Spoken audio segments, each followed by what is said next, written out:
Hey guys, I'm Dov, and today I'm back with more Total War Warhammer 2 online action. Today we're back with the Empire. They're going to be taking on the High Elves, so let's get right to the army compositions. Got a front line of swordsmen, state troop swordsmen with some spearmen, spearmen with shields. We've got a couple crossbowmen, silver bullets, a jade wizard with, let's see, earthblood, regrowth, and looks like shield of thorns and dwellers below. Interesting. Got a warrior priest, the the shield of faith. Let's see here, hammer of Sigmar. He's also got the banner of eternal flame, and yeah. In addition, we've also got the Royal Altar of Griffites, and I think that's pretty much it. Sterling's Revenge, Silver Bullets, yep. For the High Elves, we've got Alariel the Radiant, front line of Spearmen, Dragon Princes, and a unit of Silver Helms with shields. Silver Helms, one of those units that you don't see too often because they're not mega cost effective. They're a nice unit to fill this niche, certainly, but I'll talk more about them at another time, I think. Let's see here. Yeah, Fireborn, and we've got some Sisters of Averlorn, a couple Bolt Throwers, and that's pretty much it. So without further ado, let's get the battle rolling. Oh yeah, it does look like there's some Vanguard Reavers in the back there, looking to snipe out some artillery pieces potentially, but unfortunately there are no artillery pieces. I say unfortunately, it's more unfortunate for the Empire player at this point, as there are some mistakes being made here from a deployment standpoint. Typically you want to go full spaghetti line and try and spread your forces out a little bit. This is, I mean, the High Elf player isn't capitalizing on it very well. If they were shooting at this unit of crossbowmen here, or like the silver bullets are visible, it looks like, so though that would be a much more high value target, but in general shooting at like this pocket right here, because there are all these bunched up light armor infantry, could get a lot of kills shooting into this particular area. But another mistake here, as you can see from the Tempest being dropped by Alariel, was bringing Karl Franz up in the air here.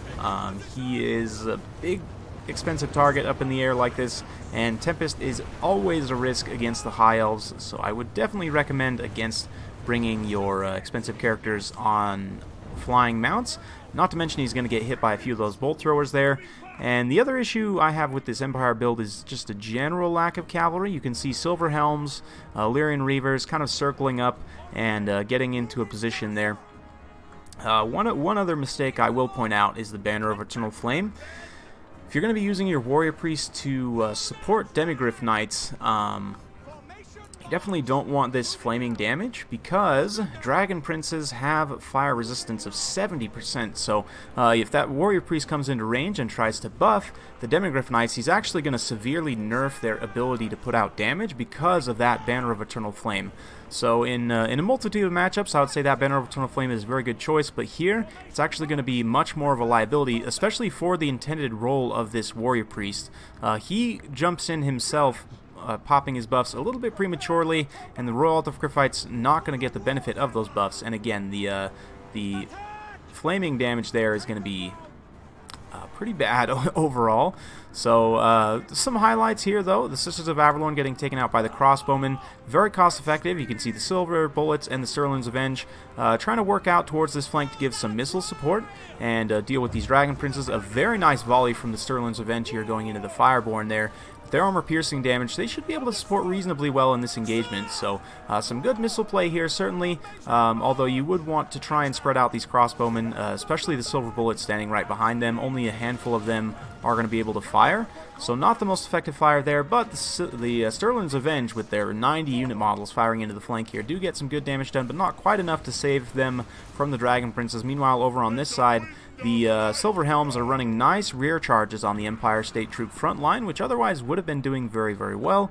Karl Franz comes to try and shut down the Sisters of Averlorn, which is a pretty good target, a relatively high value, but he really needed to be supporting the Demigryph Knights. If you do have Karl up on the Griffin, you know, he's been doing a good job dumping the healing into him, and the Tempest hasn't taken him out quite yet, but in general, I would say that Karl needed to be supporting the Demigryph Knights when they moved in to try and fight the Fireborn. You know, it's that kind of defeat in detail concept that you want to try and, you know, if you're going to go all in and go heads up with your opponent's most expensive, you know, kind of hardest hitting elite units with your own expensive hardest hitting elite units. You want to try and bring as much value as you can to that particular engagement.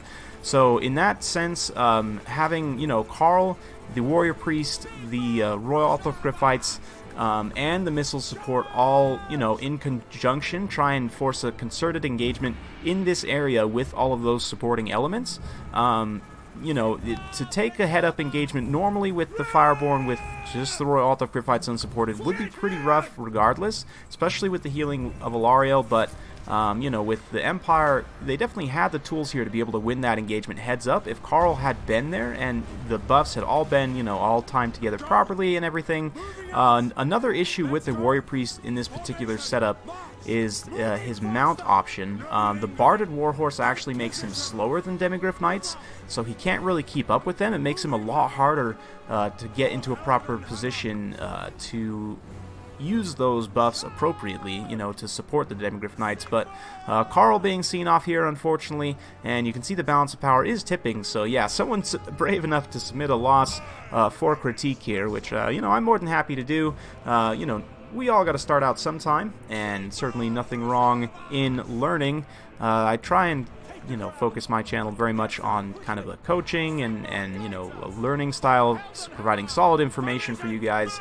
And so, yeah, I mean, hopefully I can provide a bit of coaching here. As far as how the actual engagement played out, I mean, obviously not having the support of the Demigryph Knights altogether, support for the Demigryph Knights, rather, oops, ended up being a bit of an issue there. Other than that, though, I mean, there wasn't too much else to talk about. The missile play was relatively solid. He was doing a good job of focusing, you know, high value targets there.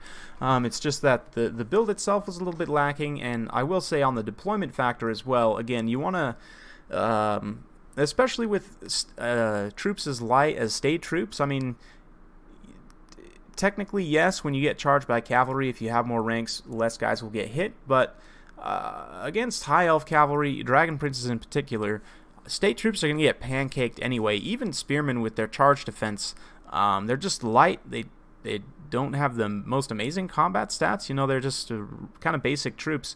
So they will just get run over by the elite cavalry, even still, like the dragon princes. So you want to use them more in a supporting role. So again, that's why I recommend, even with like the spearmen, you spread them out as wide as they can go, as wide as the formation will allow you to go, and that allows you to, you know, engage the full distance. You won't get your flanks wrapped up. It's better to protect against missiles. It's not as good against cavalry charges, yes, but again, your unit is probably going to get pancaked anyway by something like a Dragon Prince if it's just a light unit like Empire State Troops. So spread them out, and you'll be able to get more unit models in contact, and it also helps protect against that missile play there. And yeah, from a build perspective, let's go to the custom battle screen and just showcase a few fine-tuning adjustments that we can make here to that particular Empire build. Karl Franz is definitely a great choice in this matchup, but I would recommend bringing him on the Warhorse. Again, not the Barded Warhorse, because its speed is only 66. You won't be able to keep up with Demigryph Knights. Not to mention, Karl already has 100 armor on the Warhorse, so that will do just fine. Gives him 78 speed, which is right on point with the Demigryph Knights 75, so he can keep up with them. And in fact, the Royal Orthographites will be acting as Karl's bodyguard here. Anti-large, armor-piercing, terror-causing, kind of Death Star. We're going to keep hold the line, just because that extra melee defense for these high-value units can be very key. Foe Seeker, stand your ground, you know what, might as well just grab the whole kit, why not? So we've got the Reichland Runefang and Galmaraz. So with that, we're also going to grab a Warrior Priest. No Banner of Eternal Flame this time. We're just going to bring the Hammer of Sigmar. Soulfire is pretty situational, although I guess Alariel does give that area of effect magic damage as well, so we're actually going to keep that to be able to protect against either Sisters of Averlorn, or if Alariel flies by to try and support the Demigryph Knights, you know, that can support against that as well. Shield of Faith, and again, no Banner of Eternal Flame. And the Jade Wizard's pretty solid pick. I would say on the spell selection, there's really no reason not to just bring healing. I mean, yes, can be kind of boring. Some people may say Dwellers Below is not terrible, and you know, Awakening of the Wood can be certainly useful in situations, but whereas you're going to be pressing your cavalry advantage anyway, you don't really need the control tool of Awakening of the Wood, so I would say just bringing the pure healing will give you a little bit more cost benefit. So again, we're just kind of fine-tuning this heroic core to give us a little bit more funds to then dump into the army. So, yeah, the other thing I would mention is Silver Bullets and Sterling's Revenge, pretty solid here. The armor-piercing missiles and particularly the magic damage from the Silver Bullets, very good against Dragon Princes. But the crossbowmen, on the other hand, I mean, they can be good shooting at, you know, low armor, high value targets like Sisters of Avalorn, but I just haven't found crossbowmen to be wildly cost effective in a multitude of matchups, so we're going to leave those at home. We will grab some spearmen with shields, state troop swordsmen with shields, including the Sigmar's sons in the front line. And yeah, from here on out, we can maybe grab a couple more units of cavalry just to give us some bodies. We'll grab some Empire Knights, and we've got 500 points left at this point, so maybe a unit of Pistoliers just to run around and annoy things like Illyrian Reavers. If we go ahead and have a look here, I believe Reavers are actually in the 80s in terms of their speed, if I remember correctly. I could be wrong about that. Nope, 90. Okay, so they're just as fast. In fact, exactly the same speed. So that does mean the Pistoliers will be able to stay out in front. Granted, the High Elves' long-range bows can take out Pistoliers quite easily, but again, this is just kind of a scouting harass unit that is just meant to kind of move around the battlefield, make sure you maintain good line of sight, you know, scout any forests if necessary, and be able to just provide some peppering harass fire, and maybe even get in and like tie down a bolt thrower in a late game situation. You know, obviously I've taken steam tank builds before as well, but I would say you're probably going to want to cut down on a big set piece like Carl, although Carl still can be pretty effective with this type of build. But I know Kark has used some pretty similar builds to this, but if you really wanted to optimize, in my opinion, you would probably cut the Sterling's Revenge and maybe try and grab maybe just another unit of Cav. We've almost got enough for the Zintler's Reichsguard, which would be pretty good. But, I mean, the Sterling's Revenge are pretty solid here. The armor-piercing missiles are nice. It's just a relatively limited range means that they can get out-skirmished pretty badly by the High Elf bows. They do have 90 unit models and pretty decent combat stats, but they are kind of expensive, so I might consider cutting them for a different unit here. Yeah. But anyway, hope you guys enjoyed watching. If you do like this sort of content, be sure to like, subscribe, hit that bell notification button. If you do like this sort of content, yeah, be sure to give it a share as well. You know, I'm always looking to grow the channel, and a big thanks as well to all you guys who've been submitting replays. It's awesome to get that support. I really, you know, beyond the fact that I actually made a mistake. My work trip is not this week, but next week. But I'm still going to be casting all your replays just because with my day job, I haven't had a whole lot of time. Just been extra busy lately with it, so you know, you guys sending in those replays was still super helpful, and I'm still going to cast the majority of them. You guys sent me some awesome replays, so a big thanks once again for all the support, and yeah, we'll see you on the next one.